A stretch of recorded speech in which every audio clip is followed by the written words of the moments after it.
రేవంత్ అన్న, నువ్వు తెలంగాణ తల్లి స్టాచ్యూని మార్చేద్దాం అనుకున్నావు, అది నీ ఇష్టము. కాకపోతే జర ప్రజల ఒపీనియన్ కూడా తీసుకోవాలి కదా. ప్రజారాజ్యం అన్నప్పుడు ఒక క్యాంపెయిన్ త్రూ లేకపోతే ఒక ఓట్ లింక్ ద్వారానో మా ఒపీనియన్ కూడా తీసుకుంటే మంచిగా ఉంటుండే కదా. నీ టేస్ట్ అన్నా బాగుంది, నువ్వు మంచి బొమ్మ పెట్టినావు అంటే ఏందయ్యా ఈ బొమ్మ, నాకు అర్థం కాదు.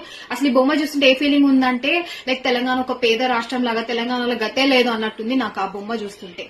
అసలు మన తెలంగాణలో నువ్వు పూర్వీకుల నుంచి నువ్వు చూసుకుంటూ వస్తే ఎట్లెట్లా వేసుకుంటారు మన వాళ్ళు, బంగారంకి ఎంత ప్రిఫరెన్స్ ఇస్తాం మనం. మన తెలంగాణలో అమ్మమ్మలు, నానమ్మలు, తాతమ్మలు అసలు ఎట్లా వేసుకుంటారు బంగారం నిండుగా, అసలు ఏ ఊరోళ్ళని చూసినా కలకల్లాడుతుంటారు. అట్లాంటప్పుడు మన తెలంగాణ తల్లి ఎట్లుండాలి అసలు?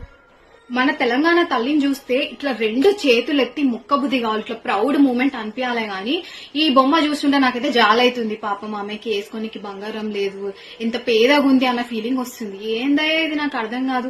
మన తెలంగాణ అంటే అందరి దృష్టిలో ఒక ప్లేస్ లో నిల్చోబెట్టాలి నువ్వు, గానీ ఏడనో పడేయద్దు నువ్వు. అసలు మన తెలంగాణ ఓడిపోయినా అన్న ఫీలింగ్ కూడా వస్తుంది నాకైతే.